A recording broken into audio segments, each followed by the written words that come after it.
never stop at one. I'll take you all on. At least I'll have the satisfaction of destroying you, Optimus Prime. You can't remember my name.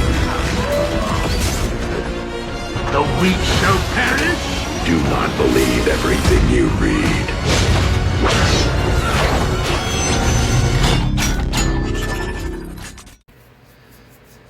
Hello everyone, I'm Cyberverse Prime, and today we're going to be taking a look at the Transformers Studio Series Dark of the Moon Autobot Dino, or Mirage, whatever you want to call this guy. We are finally taking a look at one of the highly anticipated figures of the Studio Series line when this line first came out. And I'm not going to lie, this figure was... excuse me, sorry, I was yawning. For whatever the reason. But yeah, this figure was a highly anticipated figure back in 2020, I want to say. I want to say it was 2020 when he first came out. It could be 2021, but I'm not 100% sure. I still want to say it was 2020. Because 2021 was when we started getting less Bayverse and more Gen 1 stuff. And still to this day, we're getting more Gen 1 stuff than Bayverse. But it is what it is. But anyway, yeah. So here is Dino in his alt mode. And I believe this is his video game alt mode. I could be wrong. But I do want to say that this is mostly based off the Dark of the Moon video game version of Dino / Mirage. And I can't lie, playing as him in the game was super freaking awesome. And I do want to say that this is heavily based off of that design. I really want to say that it is. So I was very excited. Some people were disappointed that he's not an actual Ferrari. Me personally, I don't care. As long as we have a version of Dino from the freaking film, that's all I care about. I don't care if it's not the actual car. I don't care if it's the video game version. Me personally, I'm just happy to have this character in my collection, and I believe everybody else is as well. And it's a shame that we never got one back in Dark of the Moon, but it's probably for the best.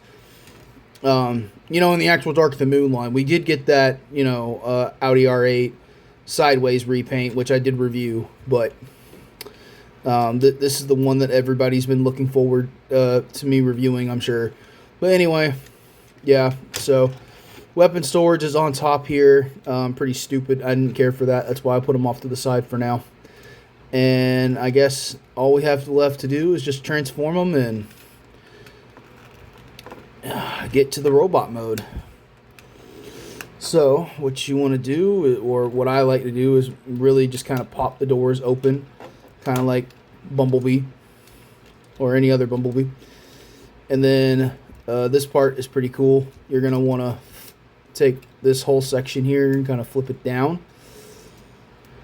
Then what I like to do is come back here and raise the back bumper up.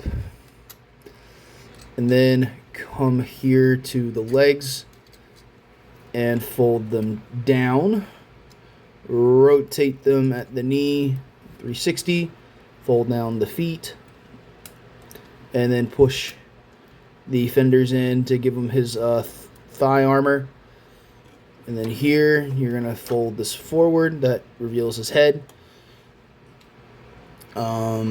And the whole upper body here is pretty cool to make as well. So you want to go ahead and take these pieces, shift them out, rotate them like this, rotate them down like that. And then you're going to take this part here, fold that in, rotate the whole section up here. Then what you're going to do is completely take the hood here. Oh man, it's kind of being a pain in the ass. Ah, man, really? Okay. You gotta shift this. Okay. Okay. What the hell? Ah, it's stuck underneath the freaking fender here. Okay, fold those forward. Take this whole section and then fold it down like that. And then rotate the arms like this. Rotate the hands. Rotate the shoulders. Rotate that. Rotate it there. Rotate it there. Now, this whole part here is kind of a bitch. A little bit. Because you got to push this in like that. And then fold this.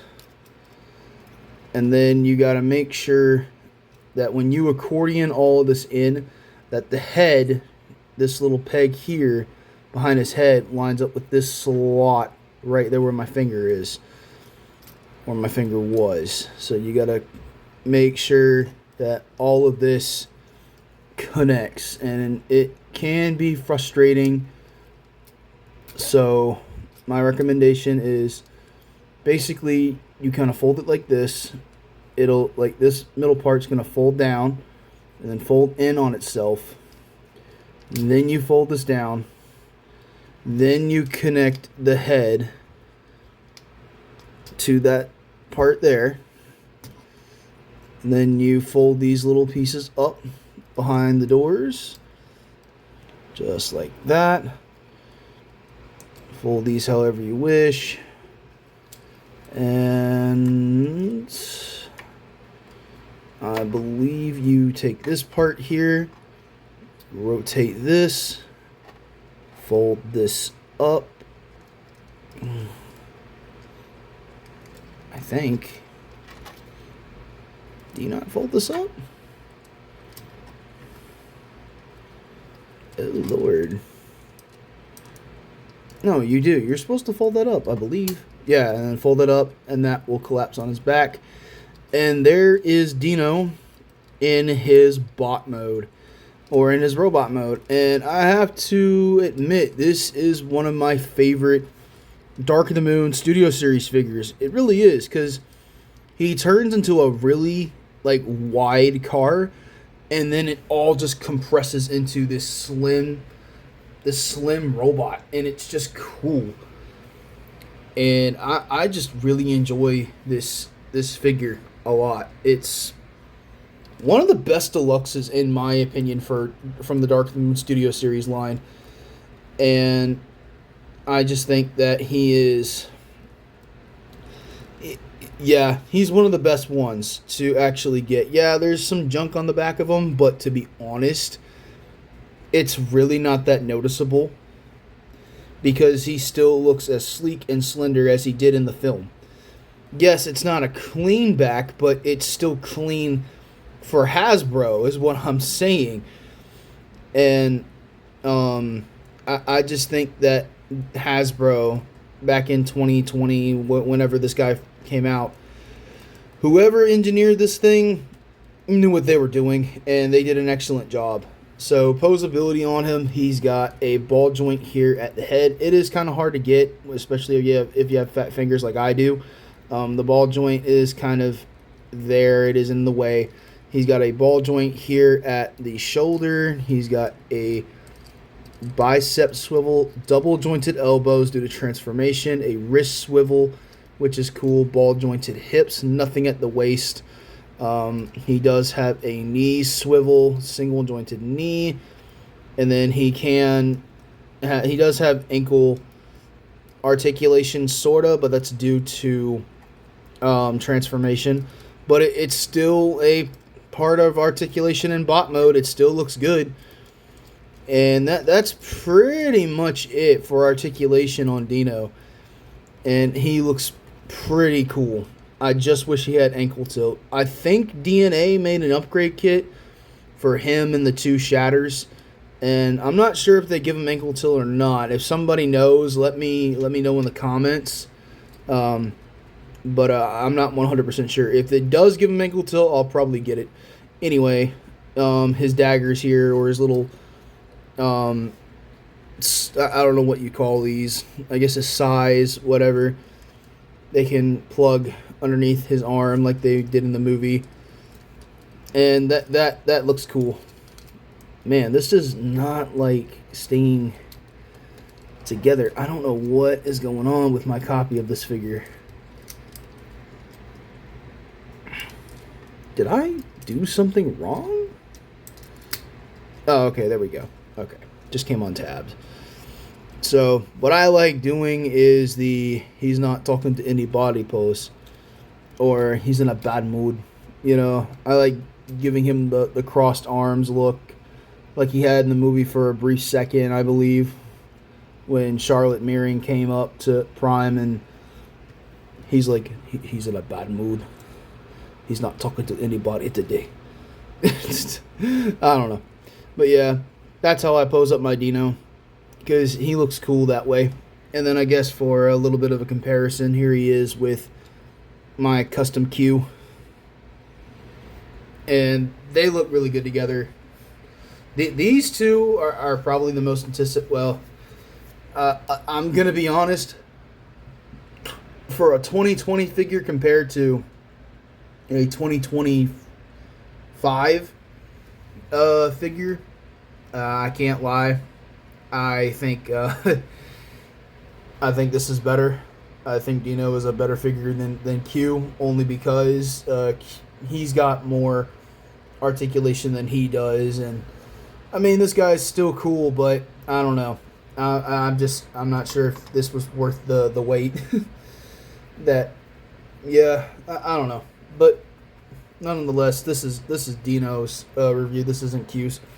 But anyway, yep, there is my Transformers Dark in the Moon Deluxe Class Dino, and I hope you guys enjoyed this video review. And I will be back with Sideswipe with another review, and I will see you guys then. So, see you guys later.